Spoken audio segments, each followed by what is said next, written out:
Hola, sí. Hola, buenas tardes. Bueno, bienvenidos a todos a la 22ª conferencia del quinto ciclo de actualidad arqueológica en España, que organiza el Museo Arqueológico Nacional y que hoy lleva por título Una mirada arqueológica a la batalla de las Navas de Tolosa. Quiero agradeceros a todos la asistencia, así como a los ponentes por haber acudido a este encuentro. Para esta conferencia contamos, por parte de la Universidad de Jaén, con la presencia de Miguel Ángel Lechuga Chica, doctor en Arqueología por esta misma universidad y miembro del Instituto Universitario de Investigación en Arqueología Ibérica y del Grupo de Investigación de Excelencia del Patrimonio Histórico de Jaén. En la actualidad codirige el proyecto Metauro, uno de los proyectos de investigación arqueológica en el exterior financiados por el Ministerio de Cultura y Deporte. Asimismo, de esta misma universidad presenta también Juan Carlos Castillo Armenteros, doctor en Humanidades con una tesis sobre el poblamiento emiral en la Campiña de Jaén, profesor titular desde 1998 y catedrático de Historia Medieval desde 2018. Ha sido director de diversas investigaciones arqueológicas en la provincia de Jaén y de proyectos sobre el análisis de fortificaciones medievales del Alto Guadalquivir, lo que le ha llevado a convertirse en asesor científico de la Ruta de los Castillos y las Batallas promovida por la Diputación Provincial de Jaén. También de la Universidad de Jaén está presente Irene Montilla Torres, profesora de Historia y Arqueología Medieval. Ha dirigido sus investigaciones en los periodos califales de Al-Ándalus y en la arqueología de la arquitectura. En la actualidad lleva el proyecto de investigación centrado en la batalla de las Navas de Tolosa y codirige la revista Arqueología y Territorio Medieval junto con Vicente Salvatierra Cuenca. Por parte de la Universidad Complutense de Madrid contamos con Manuel Retuerce Velasco, especialista en cerámica medieval y desde hace 10 años profesor contratado doctor en esa misma universidad. Comenzó sus andaduras en este museo, en el Museo Arqueológico Nacional, museo con el cual excavó en diversos proyectos como el de Calatalifa o Villaviciosa de Odón. Además, desde hace 38 años lleva el proyecto de excavaciones en Calatrava la Vieja y otras diversas excavaciones en provincias como Valladolid o Soria. Y con esta presentación les cedo la palabra. Bueno, muchas gracias. Antes de nada, quisiera agradecer al Museo Arqueológico Nacional la invitación que nos cursó para traerles a colación pues, los primeros resultados de una investigación que todavía estamos trabajando. El proyecto finaliza prácticamente en el mes de junio y el que esperamos tener continuidad a lo largo de los próximos años. Antes de nada, también me gustaría disculpar a mi compañero Álvaro Soler, que por un problema familiar pues no ha podido estar con nosotros y me ha pedido encarecidamente que le disculpara. Bien, voy a intentar explicar un poquito cuál es el origen de nuestro proyecto. El proyecto nace con ese título, Patrimonio Histórico Natural y Turismo en el Parque Natural de Despeñaperro, análisis arqueológico del campo de batalla de las Navas de Tolosa, escenarios, rutas, materiales y paisaje natural. Nace dentro de lo que es una convocatoria de la Junta de Andalucía, enmarcadas en los que son los centros de investigación, los campos de excelencia internacional de la Junta de Andalucía, que nos dio la oportunidad a presentarnos la convocatoria y a obtener la financiación que bueno, estamos ahora disfrutando. Y en segundo lugar, también a la Diputación Provincial de Jaén, que bueno, nos ha atendido de manera extraordinaria porque también nos ha permitido firmar un convenio o proyecto con ellos que tiene por título La batalla de las Navas de Tolosa, investigación arqueológica en el campamento cristiano La Mesa del Rey. El primero lo dirige como IP Irene Montilla y el segundo lo dirijo yo. Pero no estamos solos en esta aventura, hay muchísima gente detrás de nosotros. Ahí tienen ustedes la relación de miembros de los que formamos parte, estamos como colaboradores, como equipo principal o como colaboradores técnicos. Y en rojo, en algo muy importante, lo que somos universitarios, pues tenemos que decirlo muy claramente. Ahí tienen ustedes a nuestros alumnos del grado de arqueología o del máster de interuniversitario de arqueología en los pasajes culturales, que han sido los que nos han apoyado y han trabajado codo con nosotros a lo largo de todos los trabajos de campo, además con un entusiasmo y una dedicación impresionante. Y como es un proyecto de colaboración, como no podía ser de otra manera, pues tenemos una agregación de agentes colaboradores que van desde, como ahí tienen en imagen, de instituciones públicas, el propio Instituto Universitario de Investigación Arqueología Ibérica de la Universidad de Jaén, pero tenemos la Diputación Provincial, el Ayuntamiento de Santa Elena, con el que ahora mismo estamos realizando una intervención en Castroferral. Tenemos, como no, el Parque Natural de Peñaperro, que es donde se enmarca el campo de batalla y los elementos patrimoniales que ahí encierran. Tenemos Patrimonio Nacional, la Fundación Alfonso VIII, y una empresa constructora que ha puesto a nuestra disposición todo su equipo técnico para llevar a cabo trabajos de topografía, de análisis de estructura, etcétera, etcétera. La batalla de Nava de Tolosa ha sido una batalla, como ahí les digo, muy ideologizada. Si se fijan en la imagen de la izquierda, ahí aparece una contraportada, una publicación divulgativa que, bueno, ya encierra un poco la ideología que ha cargado esta batalla. Es una batalla que ha sido magnificada como un éxito militar rotundo, no puso ni mucho menos fin al Andalus, sí supuso el inicio de la crisis del Imperio almohade y, bueno, ha sido exaltada de una manera interesante y muy contundente desde el punto de vista religioso. Pero no supuso un fin de una era, ni tampoco, como les decía, supuso la destrucción de Al-Ándalus. Ha sido una batalla que aparece ampliamente representada, aquí les traigo algunas muestras desde el punto de vista pictórico o artístico, hay algunos cuadros del siglo XIX y algunos ya más modernos, como lo que ha pintado recientemente Augusto Ferrer. Pero bueno, ha sido una batalla también que ha levantado río de tinta, ¿no? Ha sido publicada en muchísimas ocasiones, no nos podemos olvidar de los primeros trabajos de Uci Miranda, son referentes actuales, como no, también las crónicas, por supuesto, y no podemos olvidar tampoco los trabajos del profesor, el doctor Carlos Vara, que publicó dos monografías y que intentó reconstruir de manera expresa todo el itinerario que siguieron los cruzados. Pero dos obras de referencia para nosotros, a nuestro juicio, quizás los mejores trabajos que sobre la batalla de Nava de Tolosa se han publicado. Me estoy refiriendo a la publicación, la monografía de Francisco García Fitz o de Martín Alvira, o los trabajos ya un poco menos específicos de López Payer y María Dolores Rosado.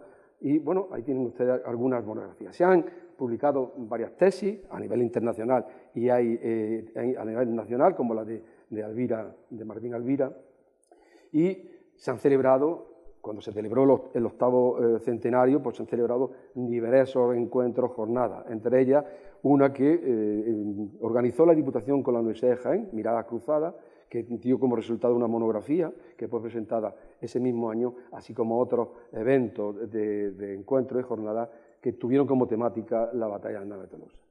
Es un conflicto bélico que ha salido a reducir en este journal, en esta revista de investigación de estudios medievales, y bueno, no se pueden ustedes imaginar la cantidad de cosas que se han publicado sobre la Nava de Tolosa, desde novelas, música, vídeos, cómics, entre ellos de un paisano nuestro de Vilche, que ha representado la batalla con su manera de verlo, y a mi juicio también uno de los mejores cómics que reproduce la batalla, que son los que tienen ustedes, imágenes de Jesús Cano.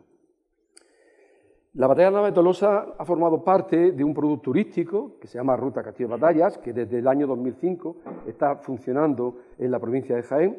Es un producto turístico que, como digo, albergaba tres, ya son 4, de las grandes batallas que se producen en nuestra tierra, en el Alto Guadalquivir, la Écula, las Navas, Bailén y la batalla de Lopera, dentro del panorama de la Guerra Civil. Y en un principio, aunque se ciñó a este espacio que están ustedes viendo, que es el espacio más occidental de la provincia, por cuestiones de comunicación, de accesibilidad, hemos pasado de 23 castillos a 37 castillos, los que se han incorporado, algunos recientemente, 9 incorporaciones. Tiene su propio, yo no le llamo museo, le llamo centro de interpretación, porque lo que hay son réplicas y información divulgativa. Y bueno, tenemos un problema, o hemos querido tener un problema a medida que vamos planificando los trabajos. El primer problema que tenemos es el furtiveo que ha habido en el campo de batalla. Ha habido una búsqueda exhaustiva de piezas por parte de diferentes furtivos. Ha habido atentados gravísimos sobre el patrimonio, como el que tienen ustedes en la imagen, estas pinturas rupestres que fueron, bueno, no sé cómo calificar esa aberración, que ha costado bastante trabajo, esfuerzo y dinero en ponerla a recuperar. Y ustedes pueden comprar en Internet, porque hay páginas que venden todavía piezas que son extraídas y procedentes de las navas. Estas fotografías no son mías, son fotografías que se han sido publicadas en varias monografías o varios libros, no sé, revistas divulgativas que reproducen ese expolio tan sistemático que ha llevado en muchos casos a la destrucción de los contextos arqueológicos. Y el proyecto, nuestro proyecto, dentro del marco del CEI en el que se ha configurado, pues creía que a través de estas investigaciones podríamos contribuir a desarrollar un turismo sostenible en un lugar como es el Parque Natural de Despeñaperros, que, bueno, aunque es muy visitado, tenemos que ser muy escrupulosos y muy meticulosos a la hora de visitarlo porque podemos irrumpir y destruir ese patrimonio. Vamos a intentar con nuestro proyecto aminorar uno de los problemas que tiene nuestra provincia de Jaén, y es el problema del paro y sobre todo del despoblamiento que estamos sufriendo en la zona. Y para nosotros es un campo de experimentación con nuevas metodologías que podemos crear y creemos, somos conscientes de que van a servir como modelo a la hora de aplicar en cualquier conflicto bélico. Y por último, y para mí muy importante, el Parque Natural tiene ya su protección medioambiental, pero alberga una serie de hitos históricos, patrimoniales, que no están recogidos. Bueno, Catorceral sí, porque es un bien de interés cultural, un castillo, pero hay otros elementos que no están protegidos. Y con este proyecto también queríamos que esa situación se albergara. Y bueno, dentro de nuestro proyecto, la Universidad de Jaén tiene una línea de investigación a través del Instituto Universitario de Investigación, que es la línea de investigación de lo que es la arqueología de la guerra, que vamos a intentar contrastar, o pretendemos contrastar toda la información que nos viene filtrada o indicada por las fuentes documentales. Vamos a intentar ver cómo se corresponden con las fuentes arqueológicas. Queremos establecer, analizar las estrategias de combate, armamento, técnicas, en resumidas cuentas, estudiar los paisajes culturales. Queremos también, como no, analizar la estructura de fortificación relacionada con los conflictos bélicos, estudiar los castillos, y tenemos unos cuantos, antes de las Navas y después de las Navas. Fueron construidas muchísimas fortificaciones. Hay una serie de lugares que nos pueden explicar perfectamente cómo fueron los procesos de conquista del Alto Guadalquivir. Y por último, y no menos importante, queremos también investigar arqueológicamente una serie de hitos y elementos que están relacionados con la Nava de Tolosa, pero que son muy desconocidos. Y me refiero a muchas de las fortificaciones que, por desgracia, aún todavía no han sido analizadas desde ningún punto de vista arqueológico, ni yo creo que ni siquiera documental. Y eso quiere convertirse en una línea de investigación en la que ya lo vamos desarrollando con la guerra antigua, Baécula y Liturgi. Queremos abrir las Navas, o las hemos abierto las Navas, pero también por nuestra tierra tenemos bastante patrimonio relacionado con las campañas napoleónicas y, como no, fuimos frente abierto durante la Guerra Civil y también tenemos un patrimonio muy interesante dentro de ese marco. En nuestro proyecto también tenemos un problema, y es que, si conocen aquello, lo que tienen ustedes en la imagen de la izquierda, es una zona que ha sido reforestada intensamente a lo largo de muchas décadas, y eso dificulta enormemente el trabajo de campo. Hasta tal extremo que ahí tienen ustedes algunas imágenes de cómo empezamos a intentar definir qué espacio íbamos a trabajar y qué metodología arqueológica íbamos a aplicar, porque había zonas donde la metodología tenía que ser completamente diferente.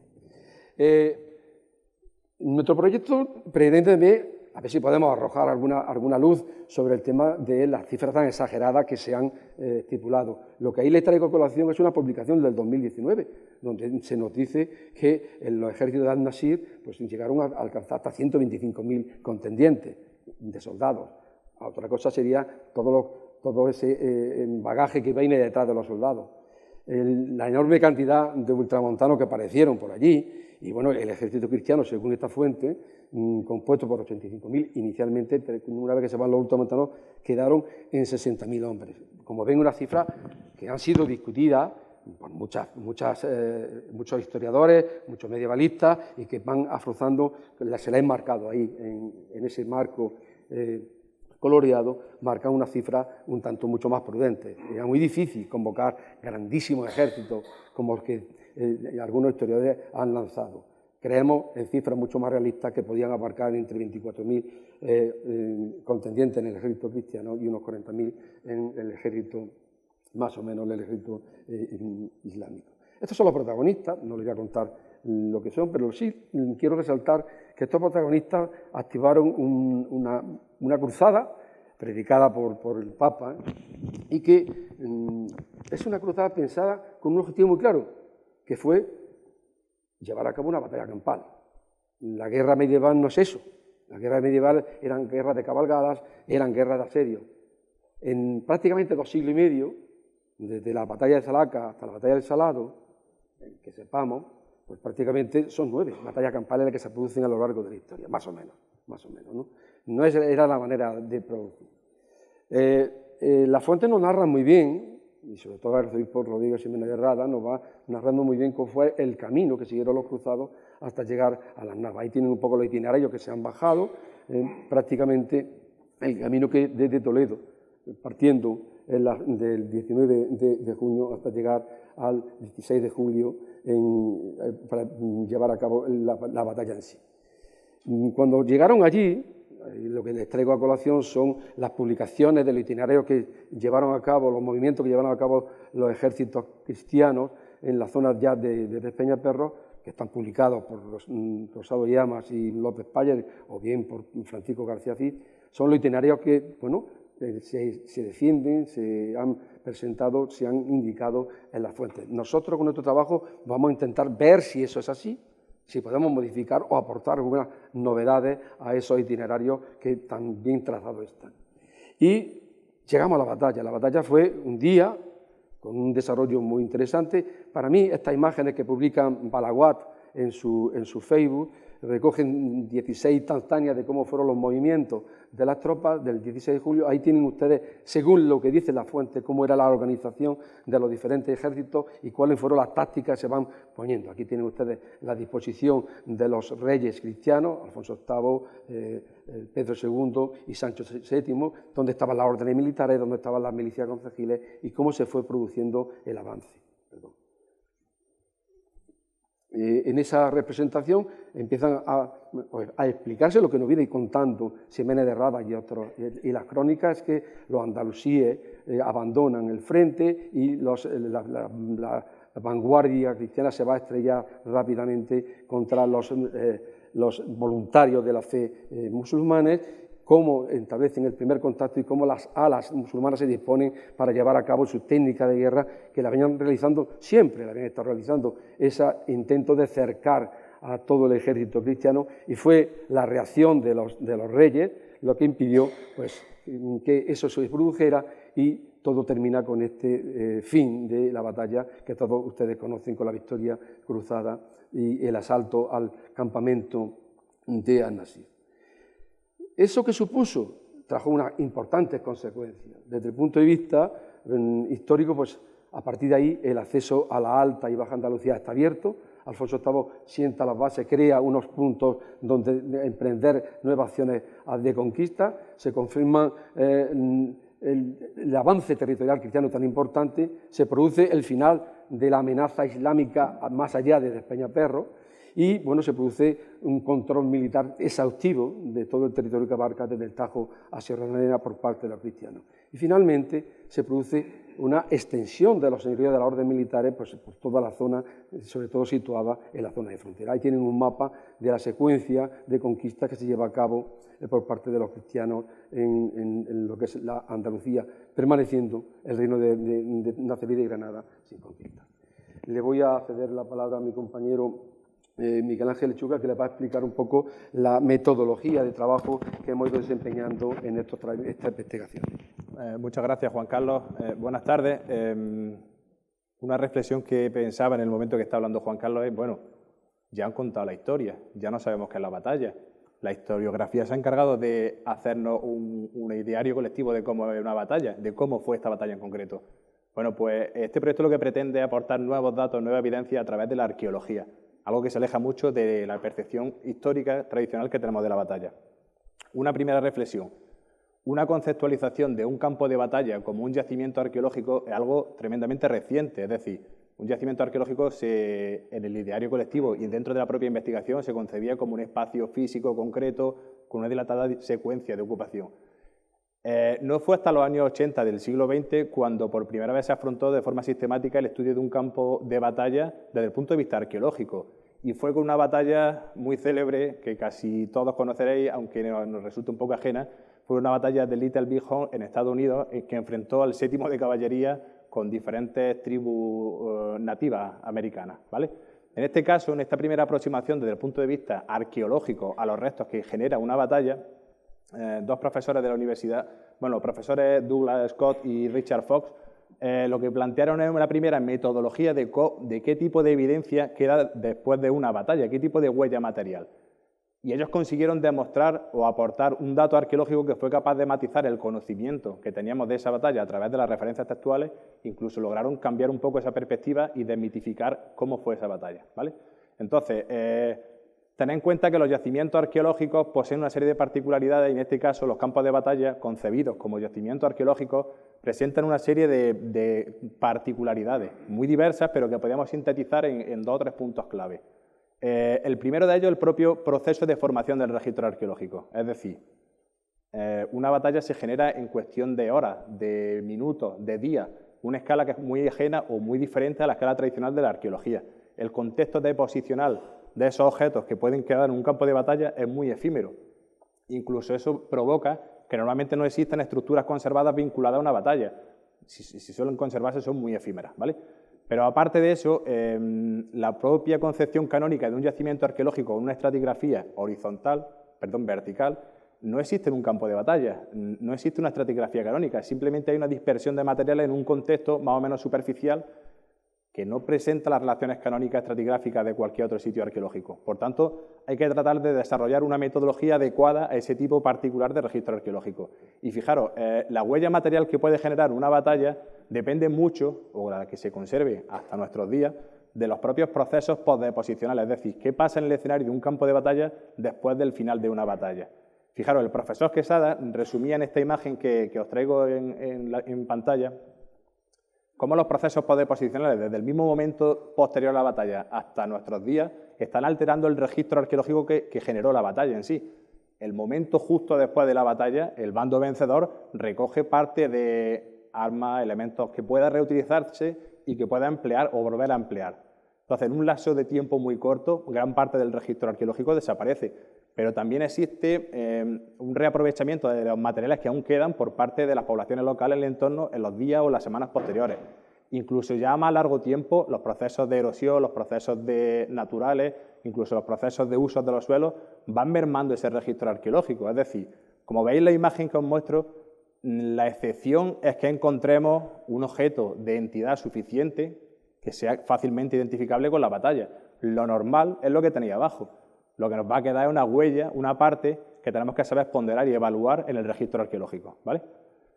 Esto que parece un poco desalentador, en el que la huella material de una batalla está muy mermada, encuentra un antecedente por nuestra parte de investigación en un proyecto que se aleja un poco del marco cronológico de la batalla de la Nava de Tolosa, pero que sí nos ha servido como una especie de laboratorio metodológico para emplear diferentes técnicas de registro en las que conocer qué tipo de huella material se conserva, en este caso de una batalla de la antigüedad, de una batalla como fue la batalla de Baécula, que ocurrió en el año 208 en el marco de la Segunda Guerra Púnica y que enfrentó a ejércitos romanos y cartagineses.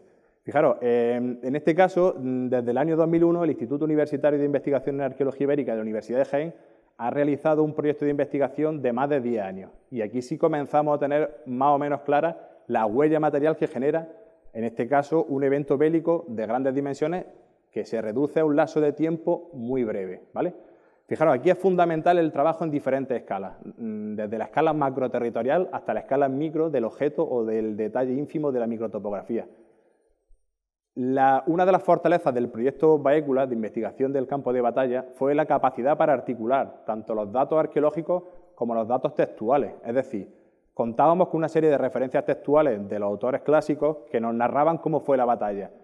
Esa batalla había sido situada de forma acrítica por la tradición historiográfica en un emplazamiento a partir de una simple coincidencia toponímica, incluso por relaciones topográficas, pero no existía ninguna huella material que permitiera avalar la existencia realmente de esa batalla en la vinculación tradicional a la localidad de Bailén.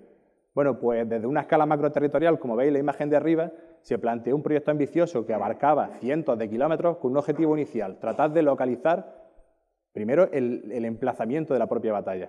Una vez que la metodología de prospección en la que se integraba el uso de detector de metales, de técnicas de detección a través de fotografías históricas, algo un poco más complejo, que no voy a pararme mucho en ese detalle, sí que pudimos documentar la presencia del campo de batalla y analizarlo de forma sistemática. Es decir, después de 10 años hemos conseguido analizar casi el 15% de ese campo de batalla, que nos ha permitido obtener dos datos clave.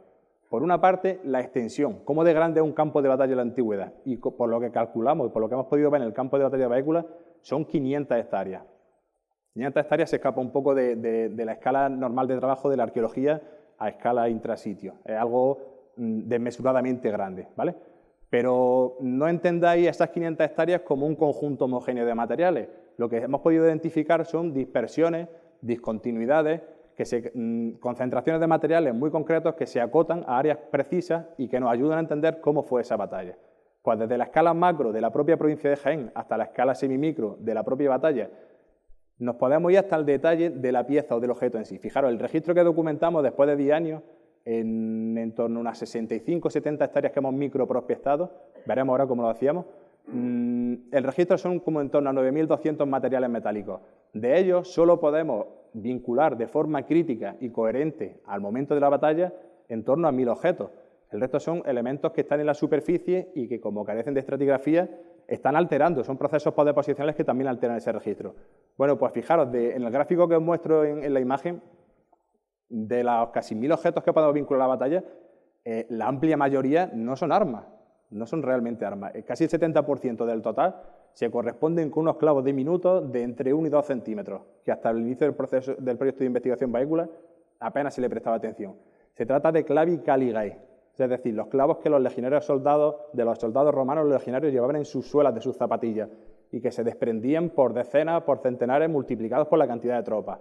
Ese material o ese objeto que aparentemente no tiene un valor desde el punto de vista de la materialidad, para nosotros nos ha aportado una cantidad de información enorme que nos ha permitido rastrear incluso movimientos dentro del propio campo de batalla. ¿Vale? Sirva esta reflexión previa, incluso os traigo a colación también una imagen de cómo las técnicas de teledetección y de análisis de fotografía histórica nos permiten identificar elementos efímeros que están vinculados a la batalla, no son de la propia batalla, pero esta imagen que os muestro aquí es uno de los campamentos que se vinculan a la batalla, un campamento que se construyó en cuestión de días y que se destruyó en cuestión de días y que todavía conserva fosilizado en el paisaje el Ager, su perímetro, y fijaros de nuevo la escala, tiene más de 50 hectáreas, es enorme, ¿vale? Entonces, por una parte ya tenemos un referente en cuanto a la escala de cómo es una batalla de grande y por otro tenemos la materialidad, ¿vale? Pues a partir de aquí lo que tenemos que desarrollar, lo que pretendemos desarrollar en el proyecto de las Navas es un nuevo escenario de contrastación. Nos apartamos ahora de la Segunda Guerra Púnica y de la Guerra de la Antigüedad y nos vamos a centrar en un contexto diferente en el que teóricamente la metodología ha de funcionar. Sin embargo, esta metodología siempre se va renovando y lo que hacemos, como planteaba el profesor Juan Carlos Castillo, es comenzar por un análisis crítico de las fuentes. La única fuente de información fiable que tenemos a día de hoy de qué sucedió en la batalla de las Navas de Tolosa son los textos. Y afortunadamente tenemos las dos versiones, tenemos dos versiones para contrastar. A partir de aquí, ¿qué es lo que hacemos? Plantear una serie de hipótesis de trabajo y modelizar digitalmente el terreno, la superficie donde planteamos que pudo estar el ámbito de la batalla. Como veréis ahora, la escala es enorme también, porque vamos a comenzar desde la escala macro y vamos a ir reduciendo hasta una escala semi y microespacial, ¿vale? A partir de aquí, una vez seleccionadas las zonas concretas en las que queremos trabajar, en las que queremos muestrear, para conocer cuál es la huella material que pudo generar la batalla de las Navas, lo que hacemos es seleccionar zonas concretas de análisis y diseñar estrategias de registro superficial, que van a ser diferentes, como veis, porque nos tendremos que adaptar a las particularidades, en este caso, de las zonas de Despeñaperros, ¿vale? No solo trabajamos con prospección superficial, también realizamos sondeos arqueológicos en estructuras que son más estables, el caso del castillo de Castroferral, que presentará la profesora Montilla posteriormente y que sí nos aporta información complementaria para conocer el contexto de la propia batalla, ¿vale? A partir de aquí lo que hacemos es un registro súper exhaustivo, como veréis a continuación de forma muy breve, de la huella material para tratar de establecer tipologías de materiales y una vez que esas tipologías, con tipos, subtipos, variantes, están integradas en un sistema de información geográfica, a partir de ahí lo que podemos plantear es diferentes análisis de distribuciones espaciales. ¿Para qué? Para plantear hipótesis históricas y contrastarlas con la documentación textual, que es lo único que tenemos hasta el momento, ¿vale? Muy rápido, simplemente para hacer un poco de reseña, Juan Carlos ha hecho referencia al Parque Natural de Despeñaperros, os sitúo un poco para los que no conozcáis la zona y estamos al norte de la provincia de Jaén, en el límite, justo en el límite entre Andalucía y Castilla-La Mancha, y fijaros que el marco geográfico o el área inicial para desarrollar el proyecto, nosotros planteamos una primera escala de aproximación macro que supera las 10.000 hectáreas. De hecho, desborda con creces el propio límite del parque natural. Es gigantesca, una escala gigantesca, porque no solo nos interesa conocer la propia batalla, nos interesa conocer cómo era el espacio físico donde se desarrolló, cuáles eran los caminos de acceso, cuáles eran las vías de comunicación, cuáles eran las zonas de aprovisionamiento, dónde está el agua, dónde están los pastos. Tratamos de obtener desde una aproximación macro, acercarnos a áreas concretas para tratar de analizar elementos puntuales dentro de la batalla. Fijaros cómo muestra la imagen, tanto el modelo digital del terreno como el mapa de pendientes, el relieve es complejo, es muy complejo. Estamos en plena Sierra Morena y no es sí me gusta mostrar esta imagen porque rompe un poco la idea idílica de una batalla en la antigüedad o en la Edad Media, que poco menos que quedaban en una llanura con el césped recién cortado y allí se crujían, perdón por la palabra. Es mucho más complejo. La realidad microtopográfica nos va a ayudar a entender cómo fue la propia batalla, porque no hay pendientes muy pronunciadas, hay zonas de llano muy escasas, hay laderas ocultas, hay una serie de información que la propia microtopografía nos aporta. Pero también contamos con un hándicap, como contaba el profesor Castillo, que es el uso actual de la zona. Es un parque natural, presenta una cubierta vegetal boscosa enorme, principalmente de pinar de repoblación, ¿vale? Fijaros, en estas dos imágenes os muestro las 5 primeras zonas de selección para el desarrollo de trabajos de campo. ¿Qué es lo que hacemos antes de comenzar a desarrollar el trabajo de microprospección en el campo? Pues primero, tratar de analizar un poco cuáles son los procesos postdeposicionales, es decir, cómo se ha alterado la zona en los últimos años, cómo podemos evaluar al menos la alteración de la zona. En un caso concreto, en este caso concreto de Mesa del Rey, fijaros como lo que os muestro es la evolución desde mediados del siglo XX hasta la actualidad de la superficie de esta zona. Cómo el pinar de repoblación, a partir del año 60, ha cubierto completamente la zona y cómo posteriormente las labores de clareo y de saca de madera han ido cambiando o alterando la propia superficie, aunque como veis la imagen que muestra al lado, que es un mapa de pendientes, las características microtopográficas esenciales del sitio se mantienen inalteradas, ¿vale? Entonces, en función de cómo está el estado de la superficie dentro de estas 10.000 hectáreas, las zonas que seleccionamos para microprospectar, empleamos una metodología u otra, siempre tratando de homologar los resultados para que cuando podamos plantear análisis espaciales, los datos sean homologables. Fijaros, hay una parte que nos interesa mucho desde el punto de vista medioambiental, que es la propia conservación del parque natural, pero hay una serie de elementos que alteran ese propio medio ambiente. Fijaros que uno de ellos, que es muy evidente y es muy visible, son los cortafuegos.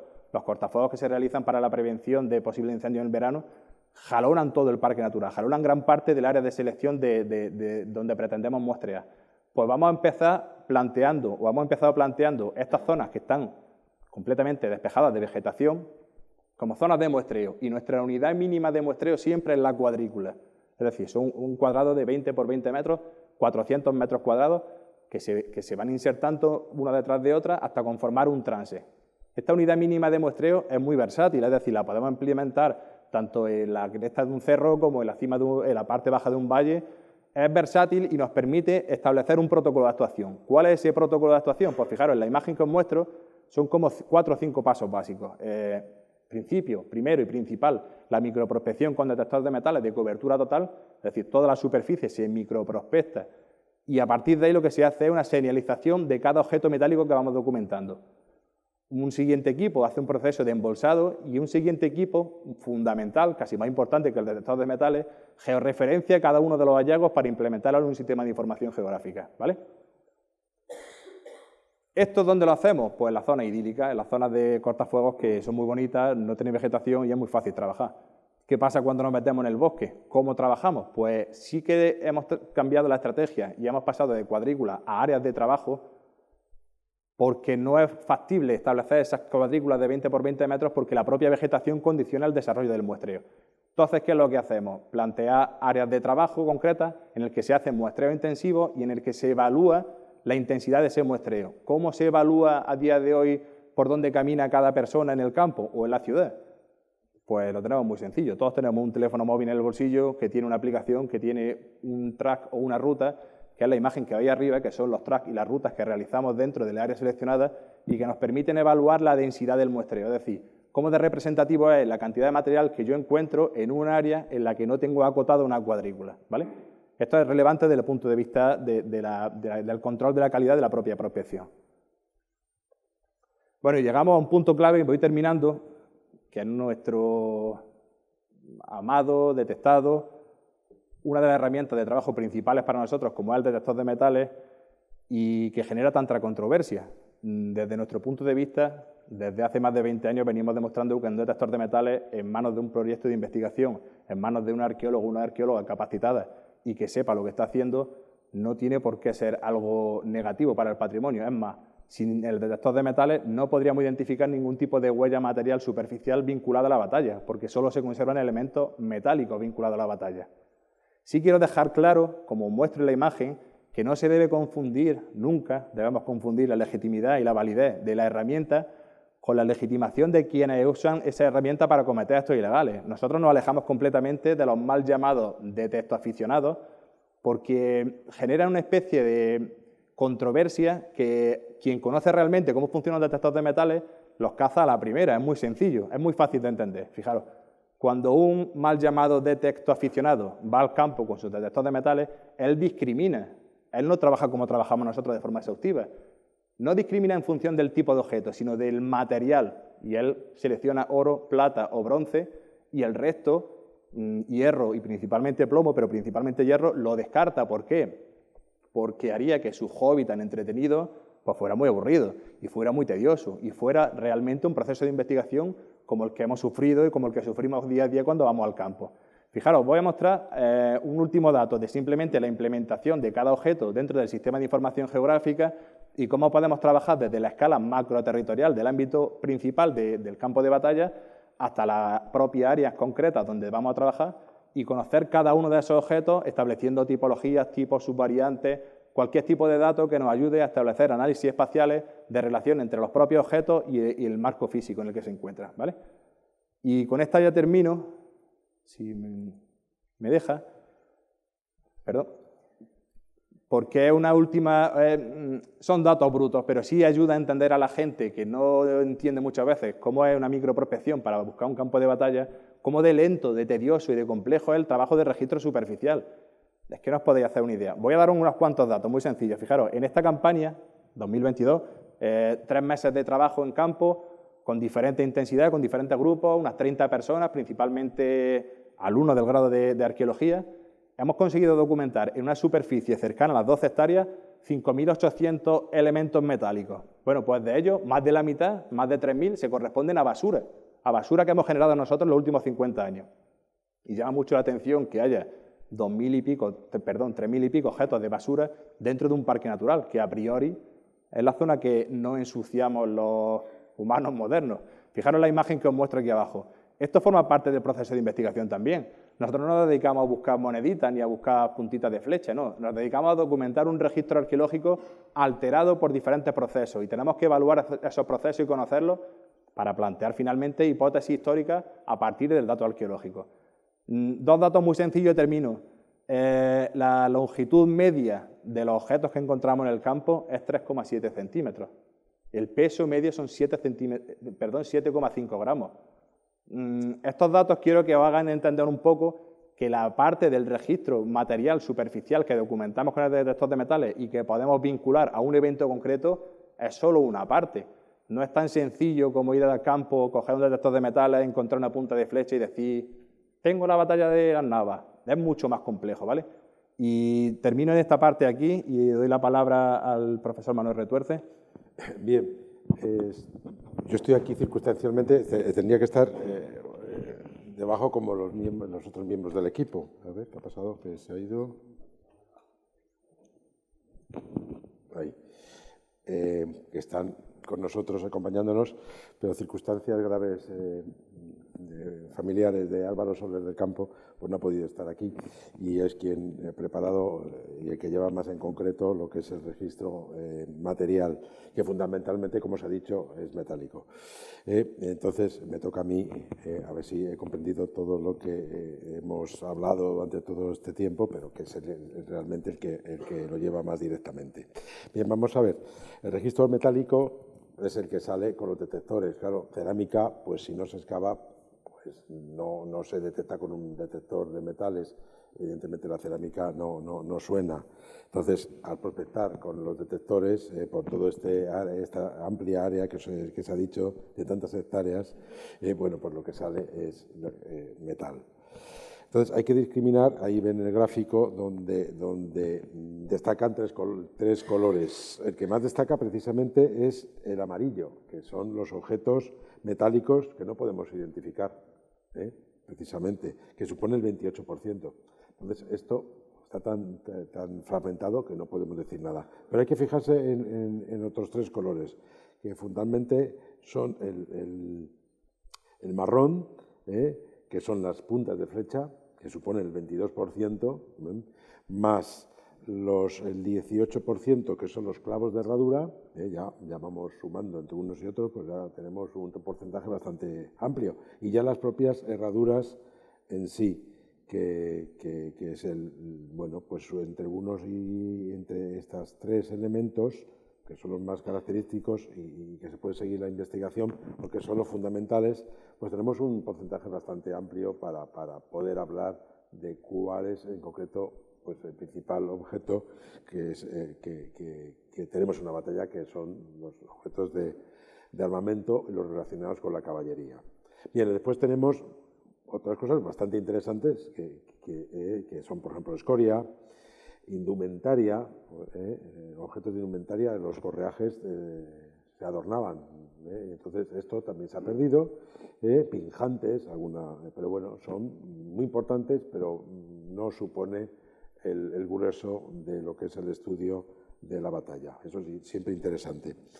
Bien, aquí, por ejemplo, vamos a detenernos en algunos de estos elementos. El que más destaca son los proyectiles. Las puntas de flecha, que son de hierro, evidentemente. Hay dos tipos de flechas en este momento, así las llamamos, otras personas dirían dardos, etcétera, etcétera, pero bueno, más genérico empleamos este término, flechas. Hay dos que son las de espiga, o sea, una espiga que se introduce en un elemento de madera, lígneo, y después, en cambio, las puntas de flecha que son cubos, o sea, se ensarta. Al contrario, en vez de introducirse pinchando, se ensarta el elemento lígneo dentro de lo que es el metálico. Bueno, más o menos están parejos, dominan los de cubo, pero por ejemplo, que es un elemento comparativo con lo que yo más, que la investigación que llevamos en Calatrava la Vieja desde hace 38 años, en cambio en Calatrava la Vieja son elementos comparativos, el 90% son de cubo y solo un 10, un 5% son de espiga. Luego, allá hay diferencias, y habría que plantearse en el futuro qué es el armamento de un asedio o el armamento de una campaña. Cualquiera de ustedes podría preguntarnos, ¿y cuál es el armamento de un ejército y de otro? Pues hasta el momento no podemos decirlo y creemos que es común. Que alguna cosa se puede destacar, pero después, posteriormente, la vemos en el punto de vista defensivo. Bien. Por ejemplo, bueno, hay algunos tipos de armas o de dardos que son exclusivos de un lugar prospectado y otros que son exclusivos de otro. Bueno, estamos viendo que hay diferencias también entre el Ferral y otras zonas de prospección que hemos realizado. Puntas de flecha, aquí doy una muestra de todo.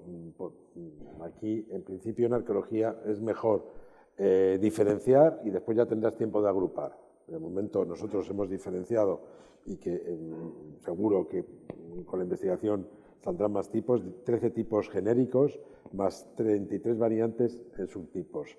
Seguro que en el futuro a lo mejor se puede agrupar, pero bueno, de momento es preferible hacer esto. Piramidales de traza romboidal, hojas elípticas, piramidales levemente, piramidales desarrollados, piramidales con fuerte sección cuadrada, donde tenemos que ver varios aspectos, lo que es la punta en sí, lo que es el enmangue, la sección, etcétera, etcétera. Bueno, esto ya es bastante técnico y no es cuestión de estar explicando todo esto con tanto detalle. Fíjense la variedad de puntas de flecha, todo esto es material de la protección de este verano. Es un ejemplo de ello, de alguno de estos tipos. Por ejemplo, cónicas con cubo, hojas de gran, ¿y esto qué es? No se parece a lo anterior, son mucho más grandes, la hoja de gran desarrollo vertical con cubo. Bueno, pues, ¿qué armamento es este? Bueno, pues todavía esto lo estamos investigando. Después destacan otras tipologías que no lo conocemos en la península y que nos extrañan, como estas puntas de flecha, que son extrañísimas. Como hipótesis, se podría atribuir a lo mejor a ultramontanos que quedaron en la lucha. Bueno, pues es una hipótesis que se podrá demostrar o no posteriormente si salen o no más de estas puntas en otros yacimientos españoles. Hay puntas de flecha rarísimas, un caso a debatir que es este, dos puntas de flecha ensartadas una dentro de la otra. O sea, parece que el papel lígneo, el elemento lígneo, parece que se ha convertido en metálico. Es una herramienta, es un sistema de transporte, bueno, hipótesis, como otras muchas que se podían plantear. Aquí vemos, por ejemplo, en el Castro Ferral, a partir de la excavación, cómo son las acumulaciones de puntas de flecha en alguna zona del cortafuegos de Castro Ferral, por ejemplo, en la zona norte, muchísimo más que en la zona sur, y aquí también se ve en otra imagen. En la Mesa del Rey, bueno, pues se ven dispersiones, pero también agrupaciones. Esto podría deberse a acopios que pueda haber, que pudieron existir. Lógicamente,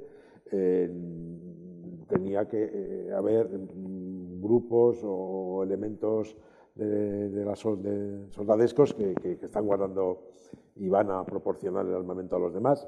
Y después también destaca que, por ejemplo, en la vertiente que da al noreste, pues apenas han salido elementos. En cambio, la contraria, la más fácil de acceder, la suroeste, pues han encontrado mucho más elementos metálicos. Precisamente es la más expuesta a cualquier ataque. Bueno, a lo mejor había también acopios defensivos. Otro elemento que apenas se ha investigado son los clavos de herradura. Lo mismo, pues hemos diferenciado distintos tipos que ya habrá tiempo de agrupar. Clavos de herradura que se ve muy bien que están desgastadas las herraduras, o sea, que han llevado bastante uso y quizás en los sitios donde hemos encontrado, principalmente en este lugar de la Mesa del Rey, pues a lo mejor allí se han desechado. Y a lo mejor lo que se está haciendo, estamos suponiendo que estos ejércitos van preparados perfectamente, saben lo que van a hacer. Y entonces ellos llevan sus propias láminas para hacer herraduras, los propios soldados. Y entonces a lo mejor está previsto por una campaña como esta, pues a lo mejor hacer herraduras a medida que van avanzando. Están muy desgastadas, quizás a lo mejor con 3 momentos de hacer herraduras, pues a lo largo de una campaña, pues a lo mejor en Calatrava la Vieja, que también en Calatrava la Vieja llevamos contabilizadas 300 herraduras, de muy distinto tipo, que a lo mejor ahí cambiaron las herraduras y llegan aquí al Ferral y otra vez están muy desgastadas, es un camino bastante largo y allí también aparecen todos estos cabos de herradura, ya digo, desgastadísimos.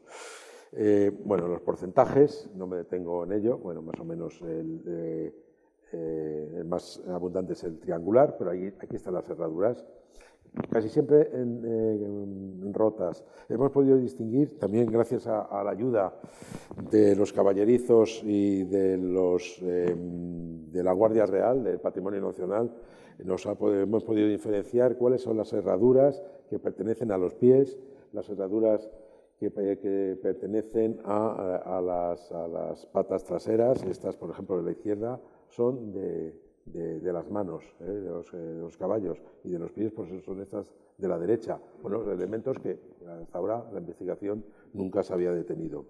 Otro tipo de materiales, los adornos. Bueno, este es destacadísimo.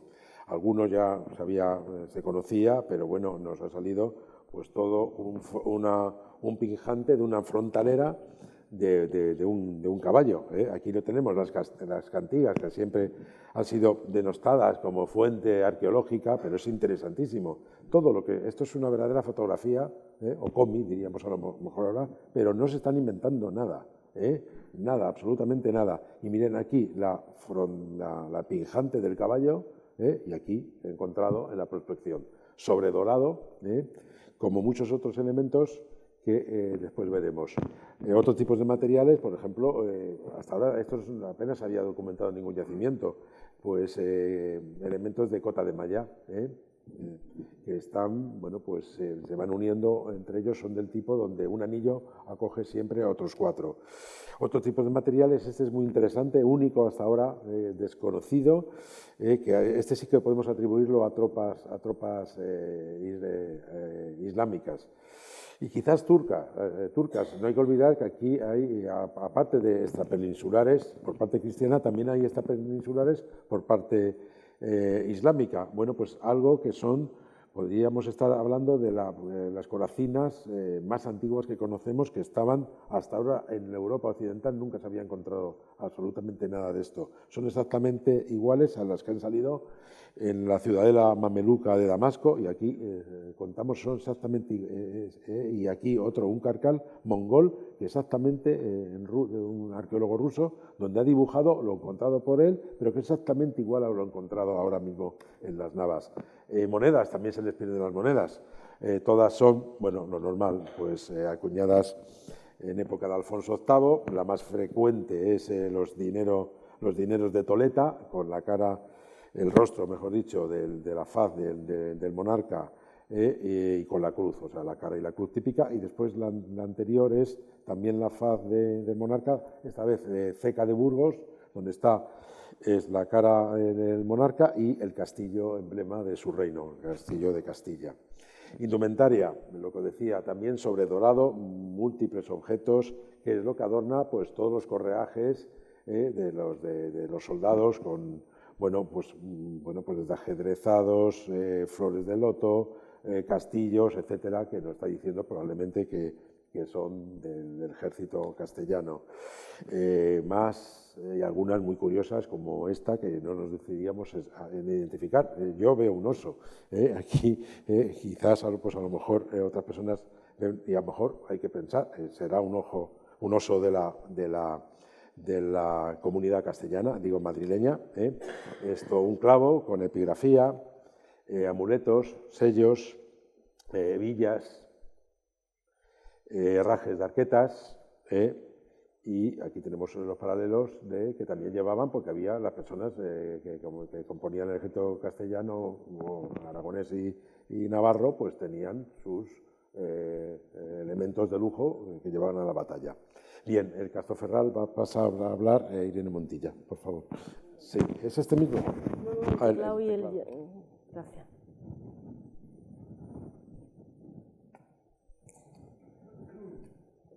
Buenas tardes. Bueno, pues yo voy a finalizar la intervención comentando los últimos resultados. Son resultados muy novedosos. De hecho, estamos todavía en campaña de excavación.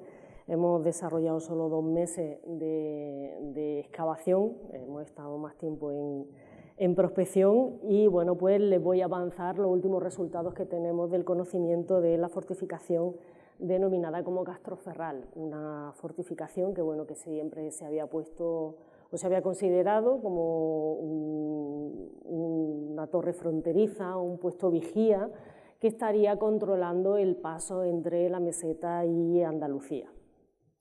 Y bueno, pues como ven, le he traído unas imágenes de cómo está en la actualidad una fortificación que está en un grave peligro de conservación, está en peligro de colapso, directamente parte de la estructura han caído, y cuando iniciamos los trabajos de estudio de campo de batalla, bueno, pues nos centramos, como ha expuesto Miguel Ángel, en la zona de los cortafuegos. Está atravesado por un gran cortafuegos que lo afectó también de manera importante. Y bueno, pues nos planteábamos hacer una intervención arqueológica debido al peligro que tienen los restos que aún se conservan, pues decidimos alejarnos de esos restos y había justamente en el cortafuegos norte un cambio de rasante que siempre nos había llamado la atención. Y ahí fue donde planteamos los primeros sondeos. Le he traído un modelo digital del terreno en el que, a ver, mejor, en el que se puede apreciar, bueno, pues las partes más elevadas, las partes emergentes que tenemos aquí, y le llamo la atención sobre esta zona que ha sido la primera zona en la que hemos intervenido. Posteriormente, ahora en la actualidad estamos estudiando este muro trasero, el muro sur. Bueno, la primera actuación abordó pues, esta zona del cortafuego, y los resultados han sido bastante más importantes de lo que podíamos aventurar en un primer momento, puesto que hemos documentado una línea de muralla, otra línea de muralla paralela que está envolviendo una torre previa, y además hemos documentado una torre cristiana que correspondería a la ocupación cristiana del castillo. No lo he dicho antes, pero las fuentes nos hablan que en el conflicto el ejército cruzado toma Castroferral, y el castillo posteriormente es reconquistado por los almohades. A partir de la excavación sabemos también que se mantiene como puesto de guardia en época ya cristiana, tras la conquista, porque hay reformas relevantes de la fortificación. Aquí les traigo la fortificación en una serie de fases. Como les decía, estamos terminando la excavación y todos estos resultados son muy provisionales, pero podemos ya articular una secuencia constructiva del castillo. Ya en planta tenemos pues, estos dos muros paralelos, que está forrando una torre previa, lo que sería la torre cristiana, los elementos emergentes que hemos visto, los muros que aún se conservan, y si se fijan en estas líneas amarillas, corresponden a una primera fase, a lo que sería la fase original de la fortificación, que fechamos en época romana. En este momento, a esta cronología, a la que todavía tenemos que precisarla, pero vinculamos estos restos, estos bastiones romanos, con otra estructura que veremos más adelante. Se han conservado varios, están hechos, pues, como ven, en una mampostería irregular, con sillarejo en la esquina, y están formando pues lo que serían los restos de una fortificación que hemos adscrito a época romana, y que estaría relacionada de alguna forma con otro fortín romano que está en la zona del Castillejo, también dentro del propio parque de Despeñaperro. Es decir, ya desde época romana hay una ocupación importante del parque. ¿Cuál sería la función? La función de Castroferral pensamos que estaría ligada a la explotación del mineral de hierro, debido a la cantidad, aquí lo pueden ver, a la cantidad bastante relevante de escorias de hierro que hemos encontrado en la prospección. Así que nos parece que esta sería la función fundamental de esta fortificación, y pensamos que la mina estaría dentro de la propia fortificación, es decir, la fortificación respondería a la protección de la propia mina. La fortificación romana se abandona, y en una primera fase almohade, hemos identificado 3, en una primera fase almohade incluimos la primera torre, que responde a una torre de tapial de cal y canto. Aquí lo tienen en plano y aquí en fotografía. Una torre de tapial de cal y canto que va a estar aprovechando esa estructura romana previa.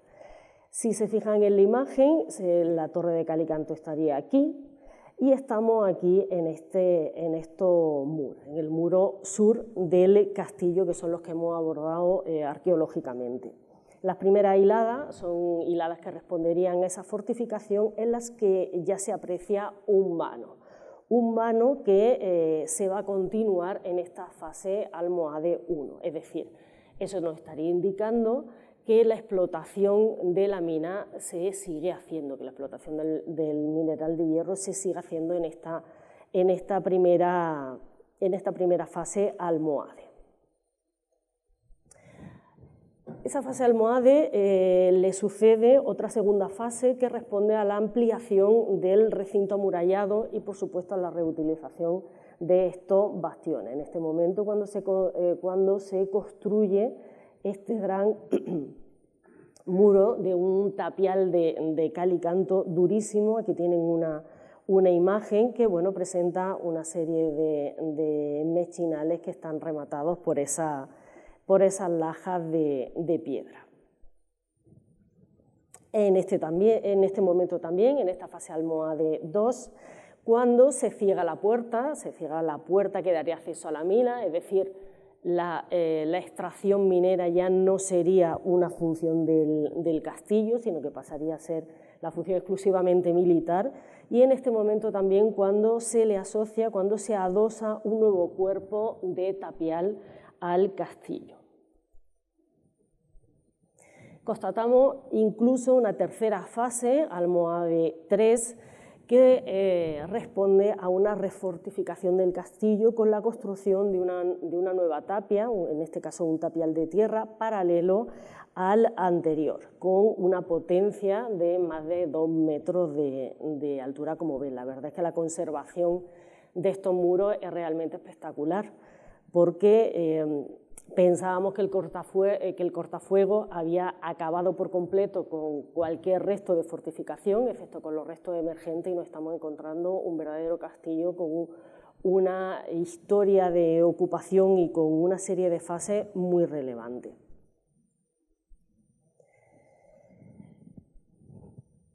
Aquí les muestro el perfil que se ha dibujado de estos dos muros paralelos, la sección de estos dos muros paralelos. Vemos que el muro de tapial de tierra, que es que sería el último, está rompiendo la zanja de cimentación de este muro, está rompiendo los niveles previos, y tenemos aquí la primera constatación en un nivel de suelo, tenemos la primera constatación de puntas de flecha que son compatibles con el momento de la batalla. Y eso es muy relevante porque ya no están en prospección, no es una prospección con detector, sino que tenemos la constatación en excavación de esas puntas de flecha que, digo, provisionalmente consideramos compatibles con la batalla.